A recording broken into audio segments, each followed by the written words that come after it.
संत बन जाता है। जिवें माता के गर्भ दे विचों बच्चे का जन्म हुंदा है, इसे प्रकार ही सतसंग दे विचों संत का जन्म हुंदा है। दुनिया ते ऐसा और कोई रास्ता नहीं है कि तुसी परमात्मा दे ध्यान दे विच डूब पाओ। उदों पहला थोड़े अंदर वातावरण होना चाहिए और वातावरण सत्संग ही बनाउंदा है। जदों आपां गल्लां करदे हां, विचार करदे हां, चर्चावां करदे हां सत्संग दीयां, तां एक पल वास्ते तां हुंदा ही है मन दे विच भी फिर राम राम तां करना चाहिए ही है, करिए। जिहड़ी यह चीज प्राप्त हुंदी है, चाहे कुछ पल दे लई ही नहीं, ये बहुत कीमती है। मृत्यु दे समय इंसान रब नूं याद करदा है। जदों कोई मर जाए फिर सोचदा भी आ मेरा मित्र लंघ गया भाई, मैंने भी जाना एक दिन। कुछ पल वास्ते उसनूं ज्ञान प्राप्त हुंदा है, जिस समय चीखा ते हुंदा है उसका साथी।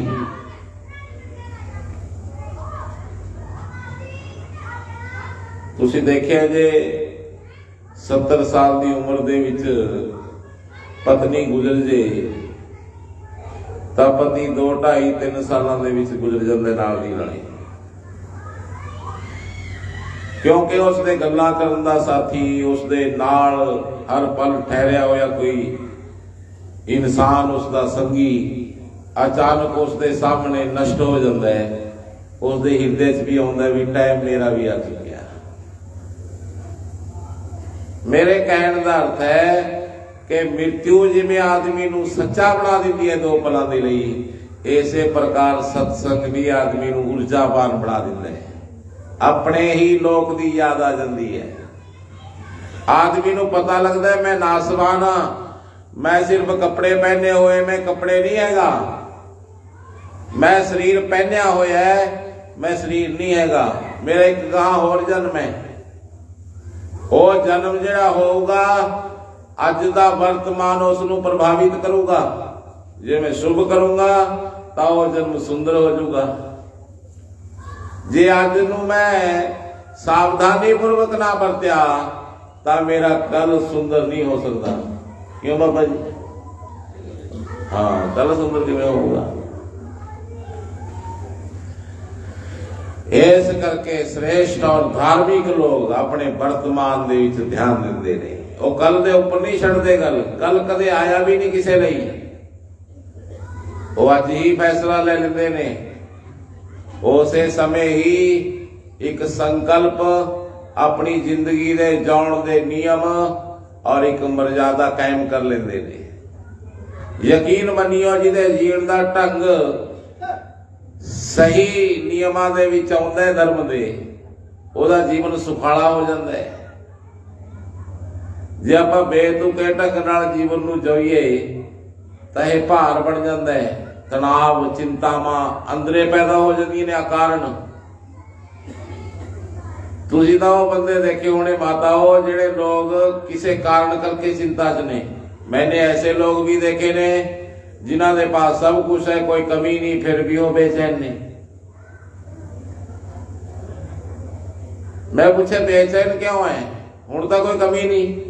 कहते पता नहीं महाराज क्यों है बेचैनी।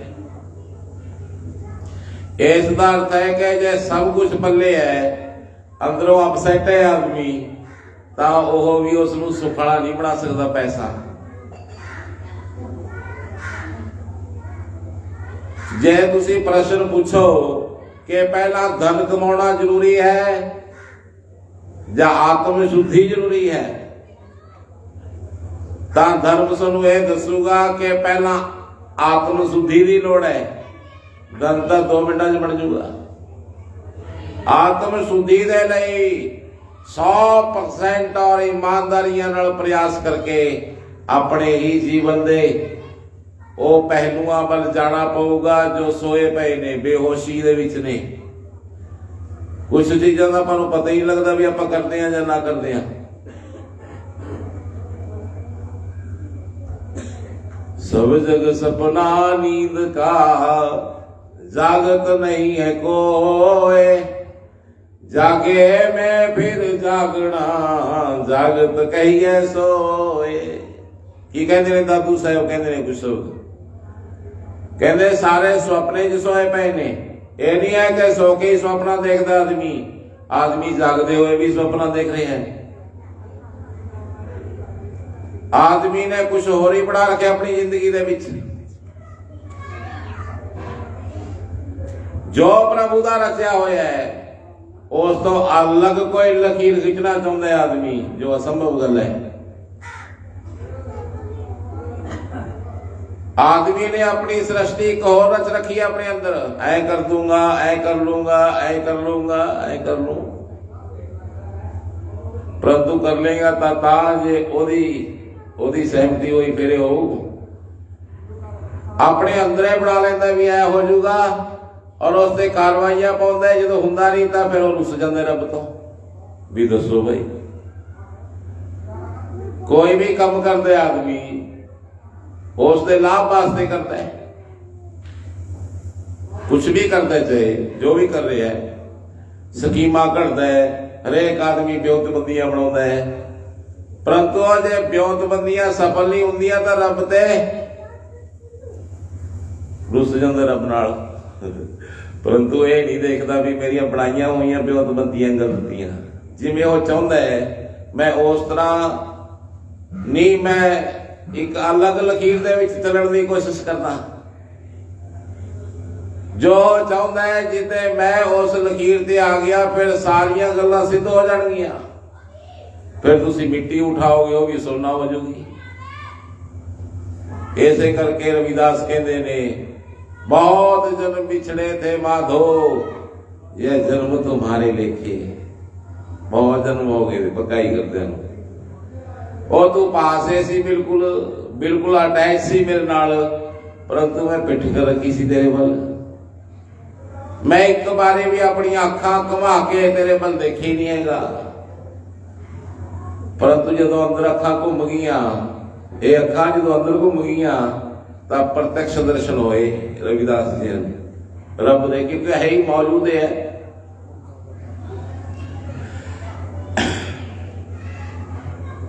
और वो कह रहे ने जन्म तुम्हारे लेखे।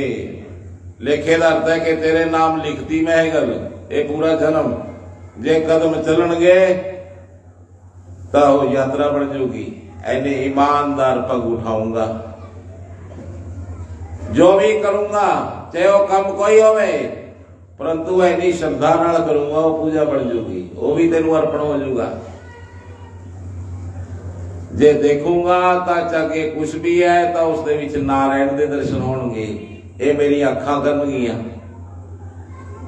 पंजे बाहरलियां और पंजे अंदरलियां 10 इंद्रियां नू सब कुछ कम भगवान दे लई सौंपता उसने। की होया? मन चंगा तो कठौती में गंगा। कहते राजा आ गया, राजा कहन लगा जी कंगन चाहिए, कंगन। कहता कंगन तो मेरे लवे तो मिलते नहीं, तो सुनियार लवे मिलते होंगे ने। रविदास के पास कंगन तो सुनियार दे मिलते होंगे ने। कहते महाराज तुहानू पता नहीं जेड़े तुसी पैसे 2 पैसे दिते सी गंगा दी भेंट करन वास्ते ब्राह्मणां नू, उन्होंने भेंट करे जदों तां गंगा मैया ने एक कंगन कढ़ लिया सी और ब्राह्मणा ने वो कंगन थानू नहीं दिता, वो मेरे लवे लेके आ गए। मैं राणी नू देता, राणी दे हथ च एक वधिया नहीं लग्या, वो कहंदी एक होर लेके आ, इस करके महाराज दूसरा कंगन दे दो। चलो साडे नाल गंगा मैया ते चलदे आ, तुसी पुकार दियो दूसरा कंगन भी आ जाऊगा। रविदास मुस्कुराए और उन्होंने क्या जे कंगन की लोड़ है फिर उत्थे जाण दी की लोड़ है। मन चंगा तो कठौती में गंगा, उन्होंने तसली परे करी। कहते छम छम छम करके गंगा की धारा बह उठी और उहदे विच कंगन आले दले गिर गए। रविदास कहते भी पछाण लो भी किहड़ा चकना है, बाकी दे पिछे दर्द हो। समझते हो एक किमें पैदा होंदियां ने गल्लां, ये तां होंदियां ने जे आपां सौंप दईए उसनूं अपना आप, फिर वही हो जाता है, वही घटना घट जाती है जैसी तुसी मैं भी कहूंगा कि घटना जैसी घटती है थोड़े चिंतन दे विच पहली उपलब्ध हो जाती है, ऐना धार्मिक इंसान शक्तिशाली हो जाता है। इस करके समर्पित होने की कोशिश रखिया करो। शकैतां नाल भरिया होया चित्त कदे परमात्मा नूं उपलब्ध नहीं हो सकता। ओदी शरण जिथे वो रखे उत्थे रहन दी परम उत्सव जैसी हाँ होवे नाल कि जिवें तू राजी तेरा भाना मीठा लग है। जे तू मैनू गरीबी च रखदा है तो तेरी मर्जी,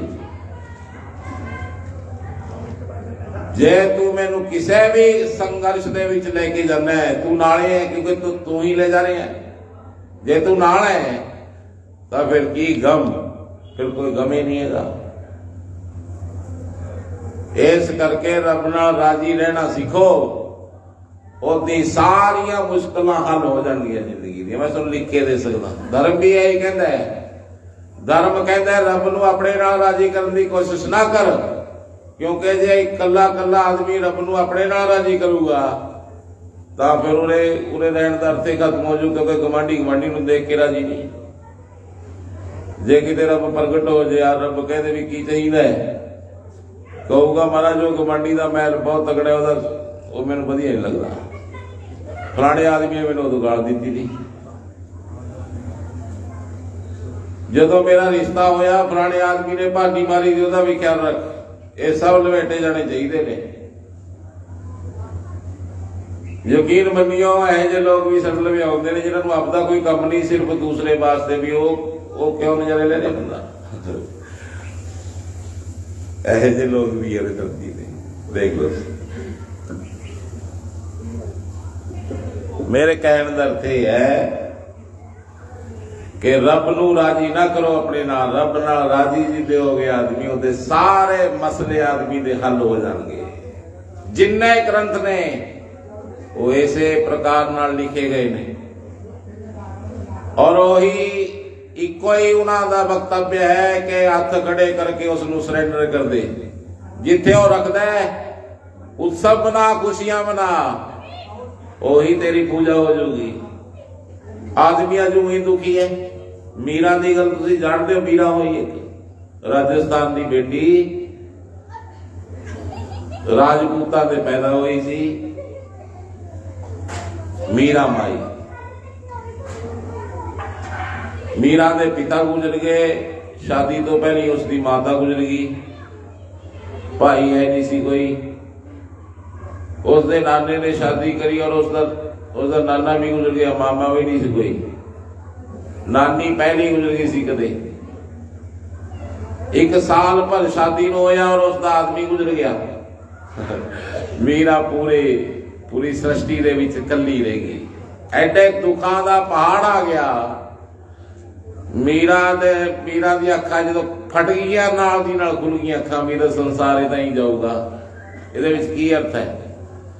इहदा नाल दे ऐ ढह गए जिवें समुद्र के कंढे दे उपर रेत का महल ढह जाता है, इस तरह ढह गया सारा कुछ। मीरा दी अख खुल गई और उस मूर्ति नाल प्रेम हो गया मीरा। पहला विधवा होना अभिशाप सी, वो घरों बाहर नहीं सी निकल सकती। अज जिन्नी स्वतंत्रता नहीं सी स्त्री नूं,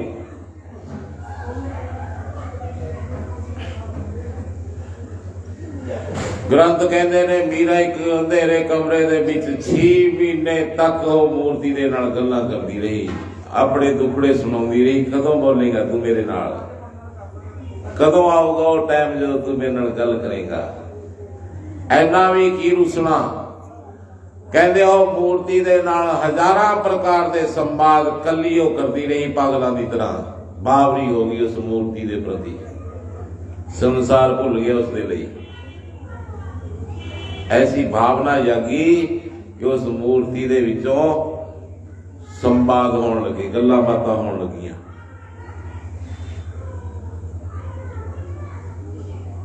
ग्रंथ तां इह गल कहंदे ने, कहंदे मीरा नूं ऐ लग्या जिवें मैनूं सुहाग मिल गया होवे दुआरे। मीरा 16 शिंगार लगा लेंदी नेरे च, और छम छम नचदी भगवान के सामने। एक दिन ऐसा आया कि प्रभात वेले संतां दी मंडली आ गई।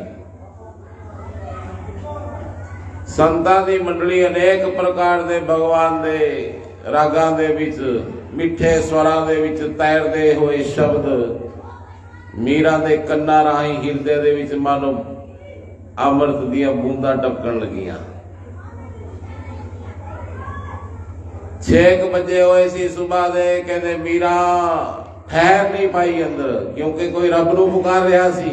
मीरा दे कदम किवें रुक जाण उत्थे। फिर मीरा दरवाजा खोल के कहंदे सारियां लाजां शर्मा त्याग के कहंदे फिर गेट तो ही नचदी आई संतां वालों, मानो गंगा छम छमा के सागर बल चल गई होवे। मीरा नच उठी। मीरा लाज तज नाची। उन कोई लाज नहीं, सिर दे ऊपर चुन्नी नहीं रही, मानो मस्त हो गई होवे अंदरों ही। क्योंकि कदे भी सोनू धर्म बाहरों संतृप्त नहीं कर सकता। कोई भी धर्म पहन के आदमी संतुष्ट नहीं हो सकता। धर्म अंदरों जागदा इंसान दे फीलिंगां पैदा होंदियां ने, मिठे मिठे भाव पैदा होंदे ने। आदमी ऐसे धरती दे ऊपर बैठा होया त्रिलोकी दा मालक हो जांदा है। धर्म दा अर्थ है।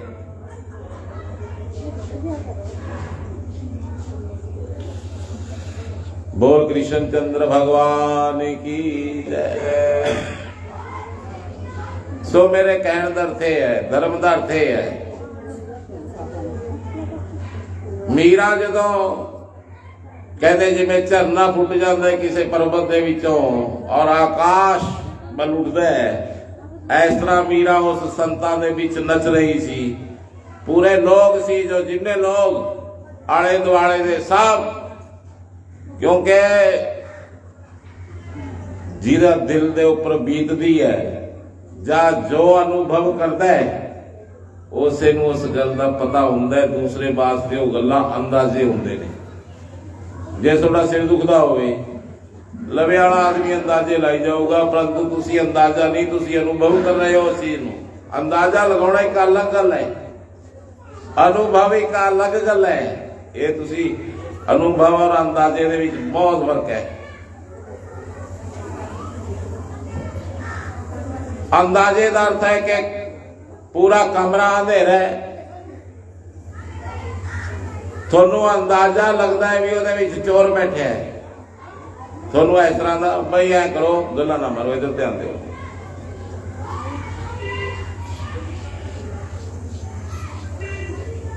अंदाजे लाना छड्डो, अनुभव ते आओ। मैं एक गल कहनी चाहूंगा, अनुभव और अंदाजे च की अंतर है। कहते 2 आदमी सी, वो दोनों ही आदमी मित्र हो गए, परंतु काम वो अलग अलग करते सी। एक मिस्त्री सी ते दूसरा दिहाड़िया सी। जाया करते हो कट्ठे इको ही मोटरसाइकिल से, इको ही टिफन दे विच रोटी पा के ले जाते। मानो मित्रता इन्नी गूढ़ी सी कि दोनों कट्ठी बैठ के खाते।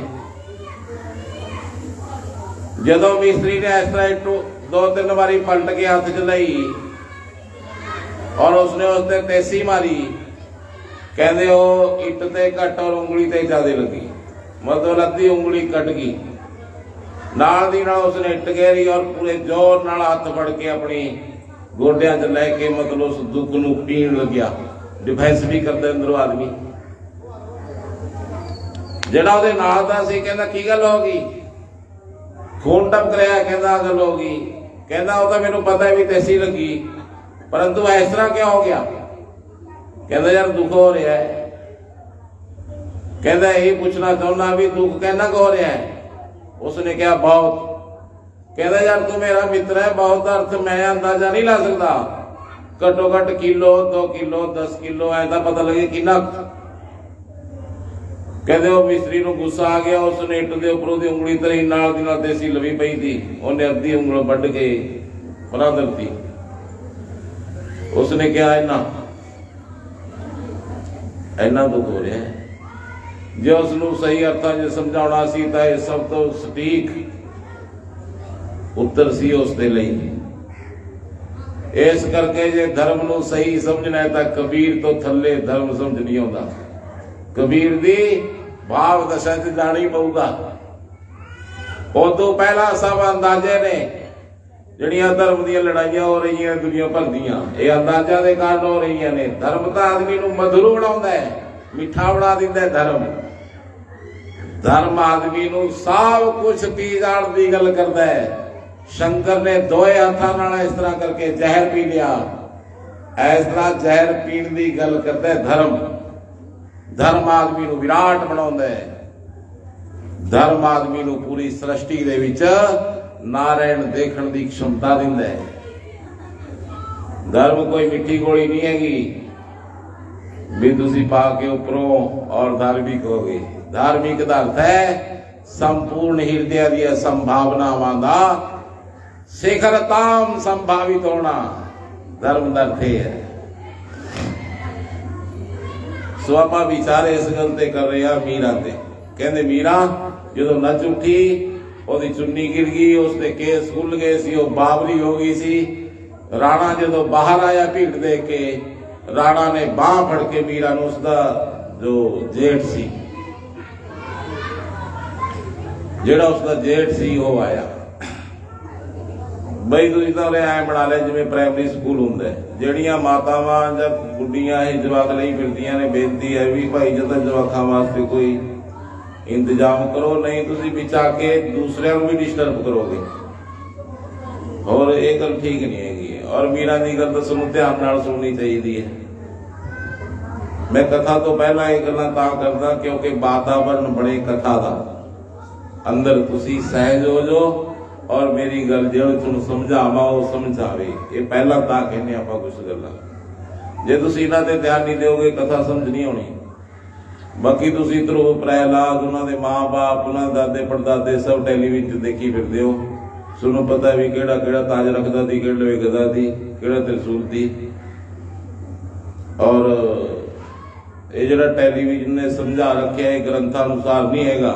ਇਹਨਾਂ ਨੇ ਆਪਣਾ ਲੇਪਾ ਪੋਚਾ ਕਰਕੇ ਕੁਝ ਵਿੱਚ ਰਲਾ ਲੂ ਕੇ ਸਭ ਕੁਝ, ਜਿਵੇਂ ਕੋਈ ਕਿਸੇ ਆਦਮੀ ਨੂੰ ਕਹਿੰਦਾ ਵੀ ਐ ਕਰੀ ਭਾਈ ਸ਼ੁੱਧ ਤੇਲ ਲਿਆਈ ਪੁਰਾਣੀ ਦੁਕਾਨ ਤੋਂ। ਉਹ ਆਦਮੀ ਸਮਾਣੇ ਗਿਆ ਨਹੀਂ ਔਰ ਨਵੇਂ ਗਾਉਂ ਜਾ ਕੇ ਉਸਨੇ ਇੱਕ ਆਦਮੀ ਨੂੰ ਕਿਹਾ ਵੀ ਸ਼ੁੱਧ ਤੇਲ ਲਿਆਈ। ਔਰ ਉਸ ਤੋਂ ਬਾਅਦ ਉਹ ਵੀ ਕਹਾਂ ਕਿਤੇ ਹੋਰ ਪਿੰਡ ਖੜ ਗਿਆ। ਉਸਨੇ ਗਾਣੇ ਨੂੰ ਕਹਿਤਾ, ਉਸ ਤੋਂ ਬਾਅਦ ਗਾਣੇ ਨੂੰ ਕਹਿਤਾ। ਆਖਰ ਦੇ ਵਿੱਚ ਉਤਰ ਕੀ ਨਿਕਲਿਆ? ਕਹਿੰਦੇ ਚਿੱਟੇ ਰੰਗ ਦੇ ਥੈਲਾ ਪਰ ਕਿਤੇ ਨਾ ਲਿਆ ਕੋਈ। ਮੰਗਾਇਆ ਸਰੋਂ ਦਾ ਤੇਲ ਦੀ ਉੱਤੇ ਚੱਕੀ ਫਿਰਦਾ। ਕਿਉਂਕਿ ਜਦੋਂ ਇੰਨੀ ਜਗ੍ਹਾ ਤੇ ਵਗ ਜਾਂਦੀ ਹੈ ਗੱਲ ਤਾਂ ਉਹਦੇ ਅਰਥ ਖੋ ਜਾਂਦੇ ਨੇ। ਉਹ ਗੱਲ ਹੀ ਨਹੀਂ ਰਹਿੰਦੀ ਹੈਗੀ ਅਸਲੀ। ਇਸ ਕਰਕੇ ਜਿਹੜਾ ਟੈਲੀਵਿਜ਼ਨ ਹੈ ਉਹ ਸਾਨੂੰ ਸਿਰਫ ਭਰਮਿਤ ਕਰਦਾ ਹੈ। ਟੈਲੀਵਿਜ਼ਨ ਨੇ ਇਹ ਬੋਵੀ ਕੱਟ ਕਰਨ ਸਿਖਾਇਆ ਆਦਮੀ ਨੂੰ। ਕੋਈ ਪਤਾ ਨਹੀਂ ਸੀ ਕਿਸੇ ਨੂੰ। ਚੰਗੇ ਭਲੇ ਆਪਾਂ ਭਾਰਤੀ ਸੰਸਕ੍ਰਿਤੀ, ਉਹਨਾਂ ਤਿਉਹਾਰਾਂ, ਉਹਨਾਂ ਸਾਰੇ ਮਿੱਠੇ ਅੰਦਾਜ਼ਾਂ ਦੇ ਵਿੱਚ ਗੁਜ਼ਰੇ ਜਿਹੜੇ ਆਪਣੇ ਦਾਦੇ ਪੜਦਾਦਿਆਂ ਨੇ ਰੱਖਣ ਵਾਸਤੇ ਜਾਨਾਂ ਦੇਤੀਆਂ। ਅੱਜ ਆਪਾਂ ਉਹ ਅੰਗਰੇਜ਼ ਬਣਨ ਨੂੰ ਤਿਆਰ ਆ। ਇਹਦਾ ਭਲਾ ਇਹ ਹੈ ਵੀ ਹਲੇ ਪਤਾ ਨਹੀਂ ਲੱਗਿਆ, ਨਹੀਂ ਤਾਂ ਸਾਰਿਆਂ ਨੂੰ 2-2000 ਰੁਪਏ ਖਰੀਦਣ ਰਹੇ ਨੇ ਕ੍ਰਿਸਚਨ ਆਪਾਂ ਨੂੰ ਭਾਰਤ ਪੰਜਾਬ ਦੇ ਵਿੱਚ। ਅੱਜ ਪਤਾ ਪੰਜਾਬ ਦੇ ਵਿੱਚ ਪੂਰੇ ਵਿਸ਼ਵ ਦੀ ਸਭ ਤੋਂ ਵੱਡੀ ਕ੍ਰਿਸਚਨ ਦਾ ਉਹ ਬਣ ਲੱਗ ਰਿਹਾ ਦਫ਼ਤਰ। ਮੇਰੇ ਕਹਿਣ ਦਾ ਅਰਥ ਹੈ ਜਦੋਂ ਆਪਾਂ ਧਰਮ ਔਰ ਵਿਗਿਆਨ ਆਪਣੇ ਗ੍ਰੰਥਾਂ ਬਾਰੇ ਧਿਆਨ ਨਹੀਂ ਦੇਵਾਂਗੇ ਤਾਂ ਇਹੀ ਕੁਛ ਹੋਊਗਾ। ਜਿਹੜੇ ਧਰਮ ਦੀ, ਜਿਹੜੇ ਸੰਸਕ੍ਰਿਤੀ ਦੀ, ਜਿਹੜੀ ਸਭਿਅਤਾ ਦੀ ਰੱਖਿਆ ਕਰਨ ਵਾਸਤੇ ਗੁਰੂਆਂ ਨੇ ਪੂਰਾ ਪਰਿਵਾਰ ਪਾਲਿਆ, ਅੱਜ ਉਹ ਸੰਸਕ੍ਰਿਤੀ ਆਪਾਂ ਛੱਡ ਰਹੇ ਆ ਪੰਜਾਬੀ ਲੋਕ। ਮੈਂ ਪਹਿਲੀ ਕਹਿ ਕੇ ਹਟਿਆ ਵੀ ਜਦੋਂ ਬੁੜੀਆਂ ਦੇ ਲਈ ਨਾਈ ਦੀਆਂ ਦੁਕਾਨਾਂ ਖੁੱਲ ਗਈਆਂ ਦਾ ਅਰਥ ਹੈ ਕਿ ਆਪਾਂ ਭ੍ਰਸ਼ਟ ਹੋ ਗਏ ਬਿਲਕੁਲ। ਆਪਾਂ ਨੂੰ ਪਤਾ ਹੀ ਨਹੀਂ ਵੀ ਆਪਾਂ ਕਿਹੜੇ ਰਸਤੇ ਜਾ ਰਹੇ ਹਾਂ।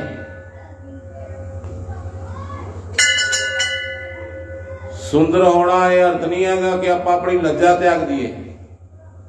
ਲੱਜਾ ਤਾਂ ਗਹਿਣਾ ਇਸਤਰੀ ਦਾ।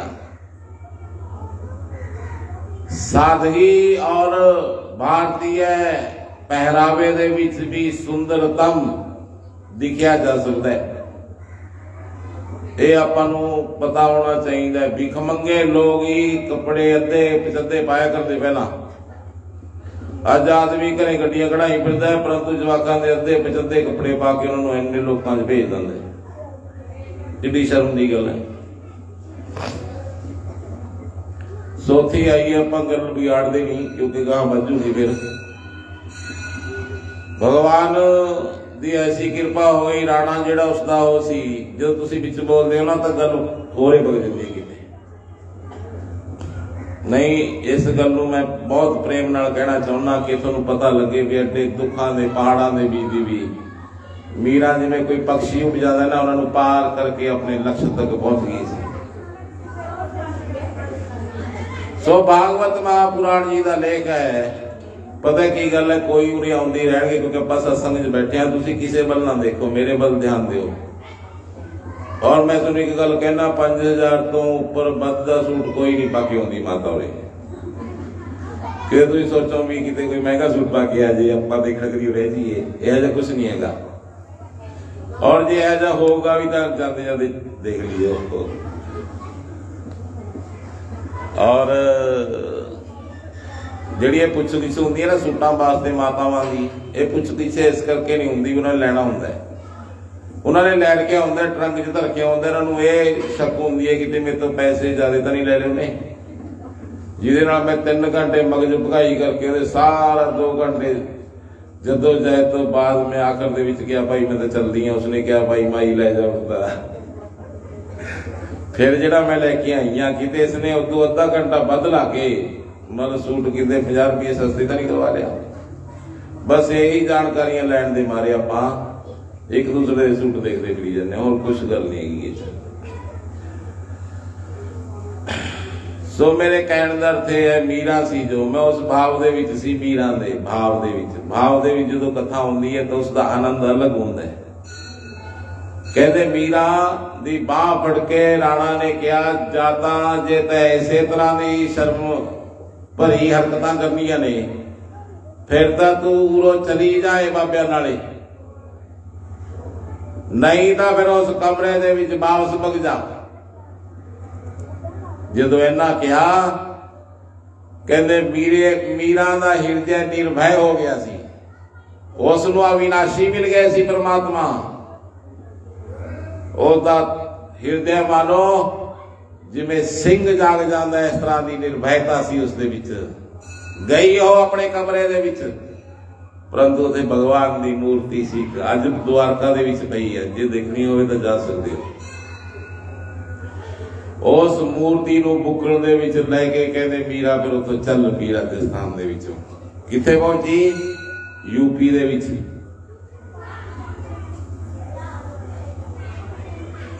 मथुरा दे विच उसने बंके बिहारी भगवान दे दर्शन करने से।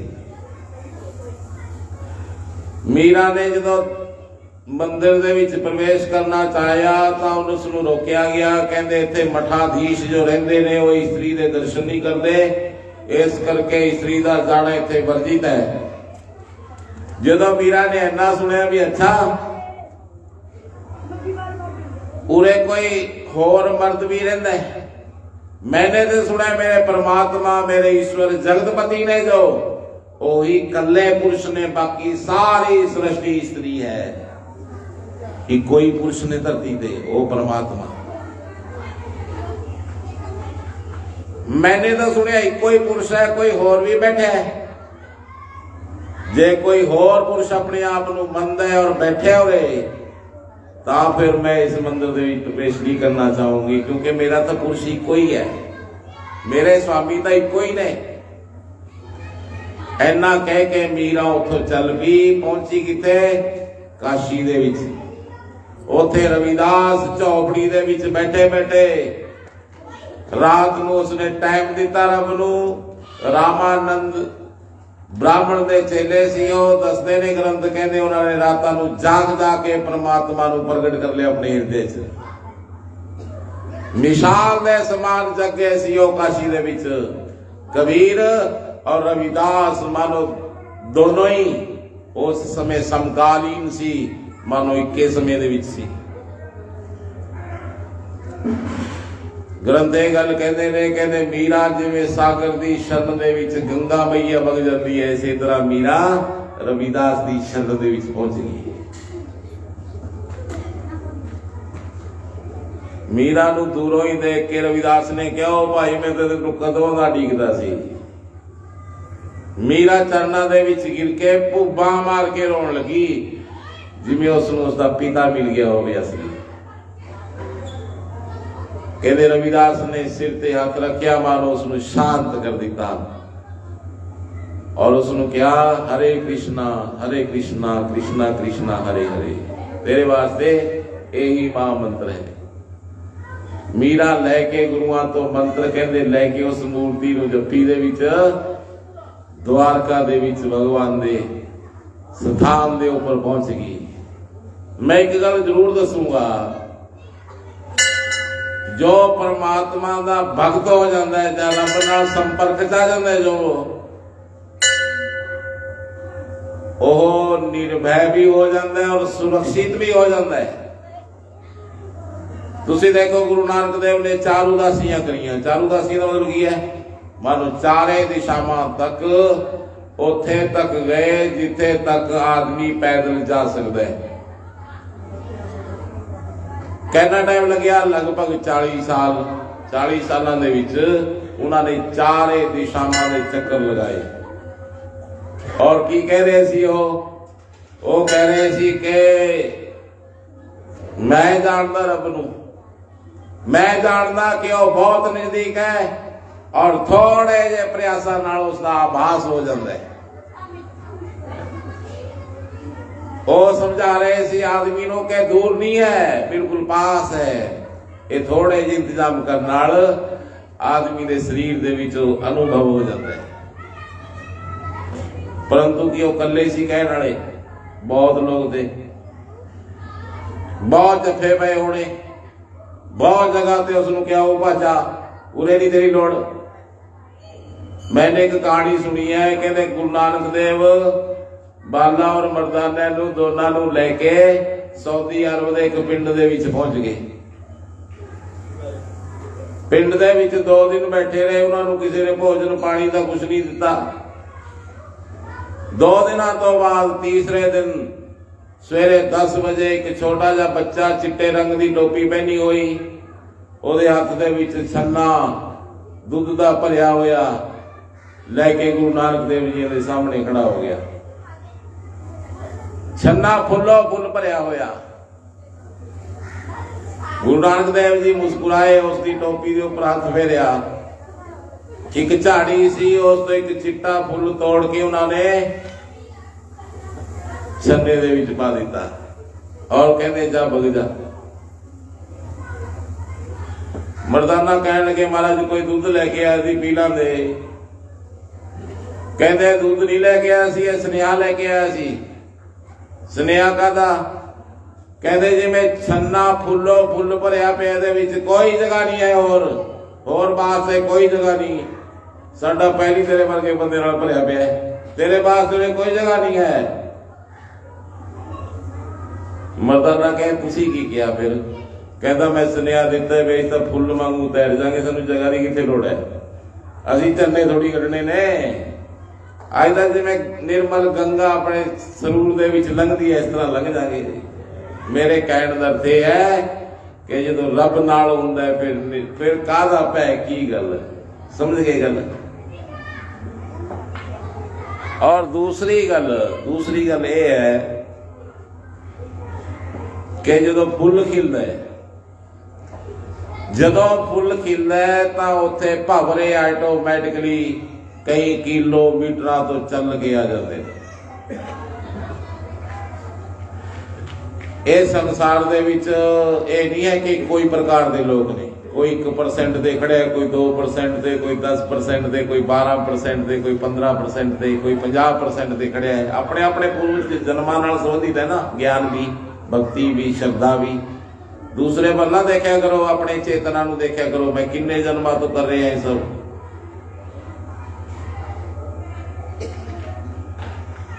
इस करके कोई 90% ते खड़े है, कोई 100% ते आ गई गल, बस मिले गया ऐ खड़े कोई। इस करके जदों कोई लंघदा है भगत तो वह लोगों को खबर मिल जाती है जो बहुत ऊंचाइयां ते खड़े ने ध्यान च। यह भी मार गया ध्यान का एक जन्म च नहीं मिलू, परंतु जे पहला कदम उठ गया तो जन्म का अर्थ एक हो जाता है। फिर एक स्वाद है बिच आदमी मृत्यु नूं सहयोगी मन के एक नवा जन्म लेंदा है। किन्ने अर्थ बदल जाते हैं जिंदगी दे। जे आदमी रब वल हो जाए तो पूरे अर्थ बदल जाते हैं सारिया गल्लां दे। सो मेरे कहने का अर्थ है कि मीरा निर्भय सी और मीरा दी अखां दे विच जो सुरूर सी, जो रब दे मिलन दी गलबात सी लिखी हुई उसके चेहरे दे उपर, जो उसके नैन जो परम पवित्र और निर्दोष दिखाई दिंदे सी। कहंदे हो द्वारका वासियां नूं दीदारे हो गए उसकी भक्ति उसके चेहरे दे उपर सी। कहते लोगों ने मीरा वास्ते एक मंदिर बनाया, उस दे विच भी मूर्ति रखी हुई जो लई फिरदी सी नाल ओ भगवान दी। पता वो मूर्ति कही जी है? एक विशेषता वो मूर्ति दे विच कि वो बंसरी बादन करते हुए भगवान बंगे ढंग नाल खड़े हुए ने, टेढ़े ढंग नाल जय होई टेढ़े ढंग नाल खड़े हुए ने, और ओदा सारा जिहड़ा भार है वो भगवान दे अंगूठे दे उपर है। सारी मूर्ति का भार मानो अंगूठे दे उपर है पूरे। भगवान अंगूठे दे खड़े ने पूरे दे। और भागवत महापुरुष लेख आउंदा है, मैंने सुनिया कई गाथावां दे विच, मैंने कई ग्रंथ मीरा बारे पढ़े हैं। कहते मीरा नूं ऐ लग्या जिवें भगवान दी गोद दे विच आ गई होवे। वो द्वारका दी मिट्टी दे विचों मीरा नूं 5000 साल पहला गुजरे हुए कदम दिखण लगे भगवान दे। भगवान ने बदन दी सुगंध उस मिट्टी दे विचों भालण लगी हो, क्योंकि उसनूं तां रब्बे सी कम होर तो कमे नहीं थी। परंतु ये कहते ने जिथे संत ब्राह्मण गौ गरीब इन्हां 4 व्यवस्थावां दा निरादर हो जे, और नगरियां बसदियां नहीं होंदियां। उत्पात पैदा होने लगे, बिना टाइम तो लोग मरन लगे, लोगों का चैन खोया गया, नींदा खत्म हो गई, बीमार रहने लगे लोग पिंड छड्ड के जान लगे। राणा ने कुछ ब्राह्मणों विद्वानों संतां सद्या और बुलाया कि की कारण हो गया पिंड दे विच। जिमें जे थोड़े एरिए दे विच दंदा ने कहंदे घट हुंदा सी, बाबे मोनी लवे जाके प्रार्थना करी तां बाबे आए तां थोड़े लोगों को काफी कुछ सुना तो मिले, संस्कार भी मिले, साधुओं के पास किस तरह रहना चाहिए ये दृष्टिकोण भी मिलिया, और संत अपने रंग दे विच रंग दिंदे ने। ये थोड़े ऊपर मैंने उन्हां दा रंग भी देखिया है। सो मेरे कहने का अर्थ है कि सारिਆਂ ਨੂੰ बुलाया गया और जाके यह मता पास होया कि मीरा नूं दुआरे लिआंदा जावे, क्योंकि मीरा का अपमान हो गया, इस करके नगरी बस नहीं सकती है। इस करके राणा अपने पूरे समाज नाल सब लोगों नाल मिल के हाथ जोड़ के मीरा के सामने द्वारका दे विच खड़ा हो गया। मीरा ने जो देखा अपने ससुराल दे लोगों को आउंदे, मीरा ने हाथ जोड़ ले दूरों, यहो तुसी उरे किवें, और मेरे पास बोलो मैं थोड़ी की सेवा करा। मीरा हुई भक्ति दे विच लबालब भरी हुई, क्योंकि जो भगत हो जाता है कोई तो शिकायत तो बचती ही नहीं हैगी। फिर तो चाहे कैडा भी कोई दोष कर दे, वो दोषी बचते ही नहीं, क्योंकि अखां सिर्फ नारायण ते आ जांदियां ने, दूसरा कोई बचता ही नहीं। महापुरुष ये गल कहंदे ने, मीरा ने कहा मैं थोड़ी की सेवा करा। कहते राणा ने हाथ जोड़ के कहा भी सानू माफ कर दे, क्षमा कर दे। चल मीरा चलो थी चल के तेरा बहुत सुंदर भगवान का मंदिर बना दांगे, नाले असी गुणगान गावांगे, नाले तू गाई जाके। मीरा दे अखां चों टप टप अथरू गिर गए कि उसके उस भूमि दे उपर उस भूमि ते मीरा दा दिल लग गया सी। मीरा नूं ऐ लगदा सी कि मैं बड़ाई उरे लई गई सी, अलग गल है कि मैं किते होर ही पैदा होगी। मीरा नूं पता सी कि सब रिश्ते नाते जो मेरे सामने ढेरी हो गए उन्हां दा होना ना होना एक जैसा है, तां जो सामने खड़े ने उन्हां दा भी की अर्थ है, किन्ना सिर अर्थ रखूगा ये गल। मीरा नहीं चाहती सी कि हुण उन्हां लोकां दे पास दोबारा वापस जावे। मीरा चाहती सी कि हुण उरी प्राण दे दे, परंतु फिर भी मीरा ने उन्हां दा तिरस्कार नहीं किया। मीरा ने कहा फिर तुसीं रुको, मैं अपने स्वामी नूं पुछ के तुहानूं दसूंगी, क्योंकि मैं अपने आप का फैसला ले नहीं सकती, मैं तो उन्हां नूं पुछूंगी। मीरा ने मंदिर दे पर्दे बंद कर दिते, 16 श्रृंगार लगा के मीरा मानो नवी दुल्हन दे समान सज के और पैरां दे विच पायल पा के उस मूर्ति दे पर्दे नूं हटा के भगवान नूं टेक के मथा मीरा दे टप टप अथरू गिरदे ने। कहंदे प्रार्थना है जिहड़ी ओह शब्दां दे विच नहीं होनी चाहिदी। प्रार्थना जिहड़ी आपां कहने आ कहण दी लोड़ नहीं है। प्रार्थना दा तुसीं जदों पहुंच गए तुसीं प्रार्थना ही हो उसदी। जे तुसीं पहुंच गए और थोड़ा ध्यान उसके चलना चाहे तुसी प्रार्थना दे विच ही हो, अलग तो कुछ कहने की लोड़ नहीं।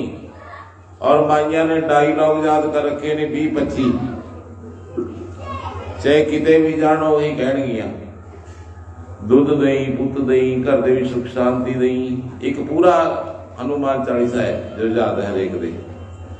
जिथे किते भी सिर चुकूगा तुसी कहो ना कहो शब्द नाल दी नाल आ जाणगे, ते गुगा माड़ी ते किते भी। आपां नूं ऐ लगदा है भी जिहड़े आपां ने शब्द याद कर रखे ने यही कहण नाल प्रार्थना हुंदी है, परंतु एक गलत सोच है। क्योंकि जिहड़े तुसीं शब्द इकट्ठे कर रखे ने ਉਹ इस तरह के शब्द ने जिन्हों सुन लीए जे ऐ लगता है भी जिमें रब की तुसीं चापलूसी कर रहे हो